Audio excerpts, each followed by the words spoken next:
옛날 옛적에 요정들이 사는 어느 먼 곳에 3명의 요정이 살았어요. 이 요정들은 착한 요정이 되기 위해 그들의 집을 떠나 인간 세상을 여행하기로 했지요.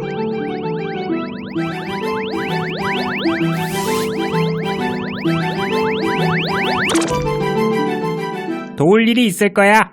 가자. 너무 설레요. 드디어 우리가 인간 세상을 구경하게 되네. 우리가 모든 사람들을 행복하게 해줬으면 좋겠어.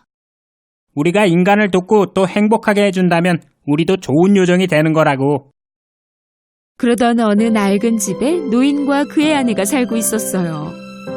노인은 그의 작업실에서 구두를 만들어 팔며 살아가고 있었지요.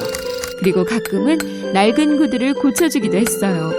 그렇게 번 돈으로 다시 새 구두를 만들기 위해 새 가죽을 샀지요. 어느 날 새 구두를 위한 가죽을 사갖고 집에 도착했어요.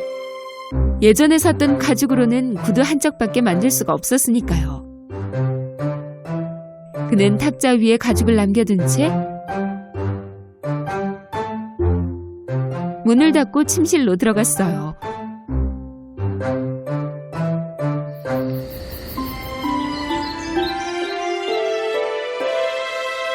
아침이 되자 노인은 잠에서 깼어요. 그는 기지개를 하며 침대에 앉았지요. 노인은 어떤 모양의 구두를 만들지 생각했어요. 그리고는 언제나처럼 아내가 준비한 맛있는 아침 식사를 했어요. 맛있네. 고마워요, 여보. 이제 일하러 갈게요. 오늘 또 멋진 구두 한 짝을 완성해야 하거든요. 어젯밤에 당신이 만들었잖아요. 구두 만들 가죽이 또 있어요? 노인은 무척 놀라워했어요. 왜냐하면 어젯밤 잠들기 전에 아무 신발도 만들지 않았으니까요. 노인은 재빨리 그의 작업실로 향했고 그의 아내도 따라갔어요. 작업실 문을 열고 그가 본 것은 놀랍게도 그가 테이블 위에 남겨뒀던 가죽이 정말 너무 멋진 구두가 되어 있는 게 아니겠어요? 노인의 눈은 거의 튀어나올 지경이었어요. 내가 언제 이 구두를 만들었지? 기억이 안 나는데. 내가 정말 늙었나 보네. 그 구두는 정말 멋져서 손님들께 보이려 재빨리 창가 쪽에 진열했어요. 그러자 마침 지나가던 한 사람이 그 구두를 보고 상점으로 들어왔어요. 안녕하세요. 여기 진열된 이 구두 좀 사려고 왔는데요. 금액은 얼마든지 드릴게요. 제가 여태껏 본 구두 중에서 가장 멋져요. 노인은 무척 기쁜 마음으로 그 신발을 팔았어요. 그리고 그는 그 구두의 가치 이상으로 비싸게 부르지도 않았고요. 이번엔 구두 한 켤레를 만들 가죽을 살 수 있었어요. 그래서 그 가죽들을 다시 테이블 위에 두고 잠자리에 들려고 했죠. 하지만 다시 한번 테이블 위에 가죽이 있는 것을 확인하고 침실로 들어갔어요. 다음 날 그는 일어나자마자 작업실로 향했어요. 그런데 이번엔 테이블 위에 구두 한 켤레가 있지 뭐예요? 노인은 또다시 기뻐했어요. 그 구두를 다시 진열장에 진열했어요. 그날 그는 또 좋은 가격에 그 구두를 팔았답니다. 노인은 다시 나가서 가죽을 사왔어요. 그러면서도 도대체 누가 이 구두를 만드는 걸까 무척 궁금했죠. 그는 다시 탁자 위에 가죽을 올려놓고 그의 방으로 갔어요. 아침이 되자 테이블 위에는 가죽 대신 갖가지 구두들이 놓여 있었어요. 그는 그날 모두 다 팔았죠. 오랫동안 그는 구두를 팔아 번 돈으로 생계를 유지할 수 있었어요. 그는 또 계속해서 신발을 만들 가죽도 샀죠. 하지만 노인은 정말로 누가 어떻게 이 구두들을 만드는지 너무 궁금했어요. 결국 어느 날 밤 그는 누가 이 구두들을 만드는지 밝혀내기 위해 작업실 안 옷장 뒤에 숨어있기로 했지요. 오늘 밤엔 그 사람이 누구인지 알아낼 수 있을 거야. 시간이 흐르고 자정이 되자 창문을 열고 요정들이 들어왔어요. 그때 한 요정이 갑자기 화분에 부딪혔고 그 소리를 들은 노인은 숨어 있다가 일어났어요. 사람들 깨우지 않게 조심 좀 하라고 했지. 문을 열고 살짝 엿본 노인은 눈앞에 펼쳐진 광경을 믿을 수가 없었어요. 눈을 비빈 후 다시 보니 탁자 위에 새 요정이 있지 뭐예요? 그들은 춤을 추며 동시에 일을 하고 있었어요. 한 명은 가죽을 자르고 또 한 명은 바느질을 하고 나머지 한 명은 접착제로 붙이고 있었죠. 요정들은 구두끈을 묶은 후 반짝반짝 광을 냈어요.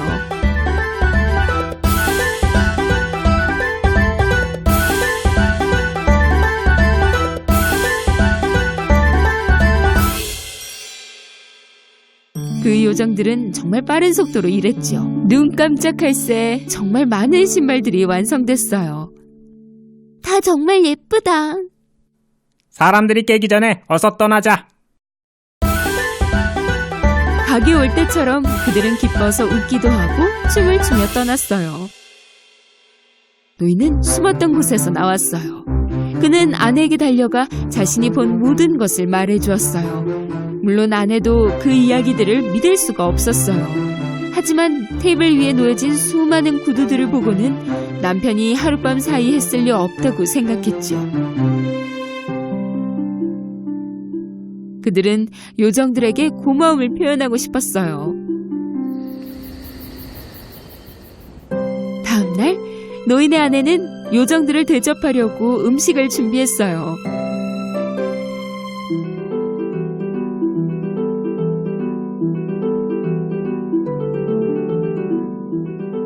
저녁이 되자 요정들이 다시 작업실에 들어왔고 탁자 위 음식을 보았어요. 저 음식들 좀 봐. 저게 모두 우릴 위해 차려진 거야? 물론 우릴 위해서지.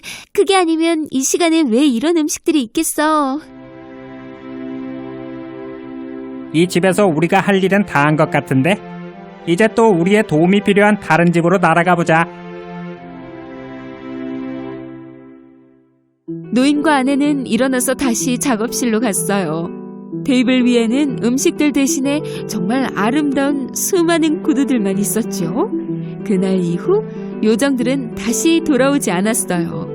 하지만 노인과 아내는 남은 여생을 편안히 보낼 많은 돈을 벌 수 있었죠. 노인은 이 행복이 오랫동안 일한 것의 보상이라고 생각했어요. 그래서 구두 만드는 것을 멈추지 않았죠. 그는 언제까지나 그 요정들의 은혜를 감사해야 하며 아주 행복하게 살았답니다. 옛날 어느 커다란 성에 아름다운 공주가 살았어요. 어느 날 왕은 생일 선물로 딸에게 금으로 만든 공을 주었죠. 생일 축하한다, 내 딸아. 고마워요, 아빠. 공주는 그 공이 너무 마음에 들었어요. 그래서 정원에서 항상 그 공을 가지고 놀았죠. 어느 날 그녀는 밖으로 나가 공을 던지면서 놀았어요. 공주는 연못 옆으로 가서 계속 즐겁게 놀았어요. 바로 그때 공주는 자신이 던진 공을 놓치고 말았어요. 그래서 그 공이 굴러가기 시작했죠. 내 공. 공주는 그 공을 쫓아 달렸지만 그 공은 점점 더 빨리 굴러갔어요. 마침내 그 공이 연못에 빠졌고 물속으로 깊이 가라앉았어요. 안 돼. 공주는 연못 옆에 주저앉아 절망하며 울기 시작했어요. 내 소중한 공. 어떻게 해야 꺼낼 수 있지? 갑자기 어떤 목소리가 들렸어요. 개굴, 내 아름다운 공주여 왜 울고 있나요? 개굴. 공주가 아무리 둘러보아도 어디서 들려오는 소리인지 알 수가 없었어요. 좀 더 잘 살펴보니 그 소리는 바로 연못 옆에서 자신을 바라보고 있는 개구리에게서 들려오는 게 아니겠어요? 개구리는 공주 쪽으로 폴짝 뛰어 가까이 오더니 다시 한번 물었어요. 내 아름다운 공주여, 개굴 왜 울고 있나요? 그 공주는 말하는 개구리를 보고 기절할 뻔했어요. 개구리가 말을? 어떻게 된 거지? 글쎄요, 그렇게 됐네요, 말하는 공주님. 말해보세요, 왜 울고 있죠? 정신을 차린 공주는 개구리에게 이야기해 주었어요. 아빠가 선물한 그 금으로 된 공을 연못에 빠뜨렸어. 벌써 가라앉았을 거야. 어떻게 하면 좋지? 개구리는 공주의 반려포로 가서 제안했어요. 아름다운 공주님, 제가 그 공을 찾아올게요. 대신 공주님은 제 부탁을 하나 들어주셔야 돼요. 개굴. 공주는 궁금했어요. 부탁이 뭔데? 만약 저를 공주님의 친구로 허락하신다면 성에서 함께 살고 싶어요. 개굴. 공주는 잠시 생각한 뒤 그 개구리의 제안을 받아들였어요. 잠시 후 개구리는 물속으로 점프한 뒤 사라졌어요. 얼마 뒤 개구리가 그 공을 들고 나타나 공주에게 공을 던져주었어요. 공을 다시 찾은 공주는 무척 행복해하며 성으로 돌아가고 있었어요. 그런 공주의 모습을 보던 개구리는 그대로 남겨진 채 공주를 향해 소리쳤죠.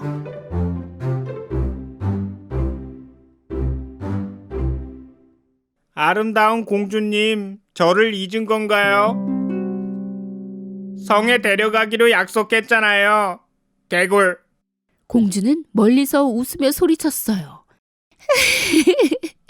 너처럼 못생긴 개구리랑 나처럼 아름다운 공주가 함께 사는 게 말이나 되는 일이니?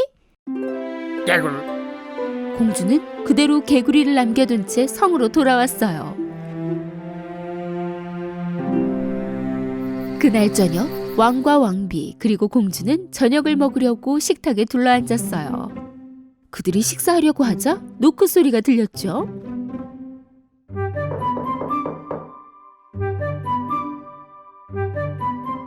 하녀는 개구리가 도착했다고 말했어요.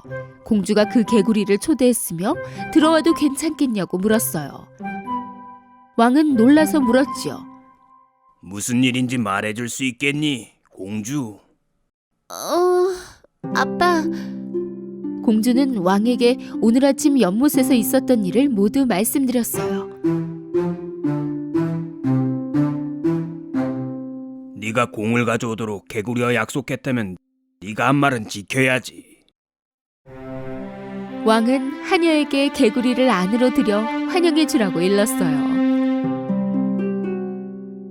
잠시 후 문이 열리고 작은 개구리 한 마리가 폴짝 뛰어와서 저녁 식탁 옆에 멈췄어요. 즐거운 저녁 시간입니다. 들어오도록 허락해 주셔서 배약께 감사드립니다. 개굴. 크게 점프한 개구리는 공주의 접시 옆에 앉았어요. 그녀는 언짢아하며 그를 보았죠. 왕은 개구리가 먹을 음식을 주문했지만 개구리는 사양했어요. 식사는 괜찮습니다. 공주의 음식을 나눠 먹으면 됩니다. 개굴. 개구리는 공주의 음식을 먹기 시작했어요. 공주는 개구리에게 무척 화가 났지만 저녁 식사 후 떠나겠지 생각하고 아무 말도 하지 않았어요. 하지만 개구리는 떠날 생각이 없었죠. 그녀가 자리에서 일어나자 공주를 따라 방으로 들어갔어요. 얼마 뒤 개구리는 졸렸어요. 공주님, 너무 졸려요. 괜찮다면 공주님 침대에서 같이 자도 되나요? 아버지가 노하실까봐 공주는 할 수 없이 그러라고 했어요. 개구리는 침대에 올라 공주의 베개를 베었죠. 공주는 화를 참으며 개구리 옆에 누워 잠이 들었어요. 아침이 되자 개구리가 공주를 깨웠어요.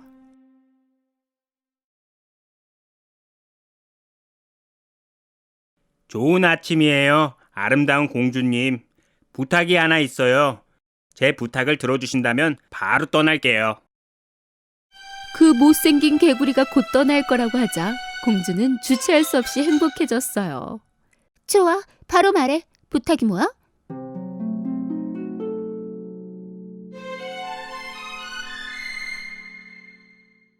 제게 키스해주세요, 사랑하는 공주님. 그 공주는 침대에서 벌떡 일어났어요. 네가 감히? 그건 진짜 말도 안 돼. 개구리 얼굴엔 미소가 사라지고 뺨 위로 눈물이 흘렀어요. 공주는 잠시 생각했어요. 간단하게 키스하는 건데 뭐 괜찮아. 확실히 다시 안 보일 수도 있고. 그렇게 그녀는 그에게 키스했어요. 공주가 개구리에게 키스하자마자 밝은 빛이 방 안을 가득 채웠어요. 불빛 때문에 공주는 아무것도 볼 수 없었죠. 빛이 사라지고 잠시 후 공주는 다시 볼 수 있게 됐어요. 하지만 이번엔 도무지 눈을 믿을 수가 없었어요. 개구리가 조금 전까지 서 있던 그 자리에 정말 너무 멋진 남자가 서 있는 게 아니겠어요? 공주는 남자를 보고 기절할 뻔했어요. 믿을 수가 없어 남자에게 물었죠. 누구죠? 개구리가 여기 있었는데 어찌된 일이에요? 아름다운 공주여, 난 저 먼 땅의 왕자입니다. 마녀가 주문을 걸어서 개구리로 변해 있었어요. 그 주문을 풀려면 공주와 하룻밤을 자고 공주와 키스를 해야 했어요. 당신 덕분이에요. 이렇게 구해주셔서 정말 감사해요. 공주는 그 말을 듣고 무척 놀라워하면서도 또 행복해했어요. 그들은 왕에게 가서 겪은 이 모든 것들을 말씀드렸죠. 딸아, 개구리가 내게 주는 두 가지 교훈을 배우려무나 외모만 보고 사람을 평가하면 안 된다는 것과 그들에 대한 모든 것을 잘 알지도 못하면서 판단하는 것 말이다. 왕은 왕자에게 며칠 더 성에 머무르게 했어요. 왕자와 공주는 그들이 처음 만난 연못으로 갔지요. 공주님, 저와 결혼하여 제 왕국에 함께 가시겠어요? 공주는 웃으며 고개를 끄덕여 왕자의 제안을 받아들였어요. 바로 그때 침묵을 깨는 소리가 들렸어요. 개굴, 개굴. 그들은 소리가 나는 쪽을 보았죠. 연못 옆에는 그들을 보는 개구리 한 마리가 있었어요. 그들은 잠시 그 개구리의 이야기를 기다렸지만 아무 일도 없었답니다. 그들은 웃기 시작했어요. 걱정 말거라 개구리야. 너도 언젠가 너의 공주를 찾게 될 거야. 그들은 즐겁게 웃었어요. 얼마 뒤 공주와 왕자는 결혼해서 영원히 행복하게 살았답니다.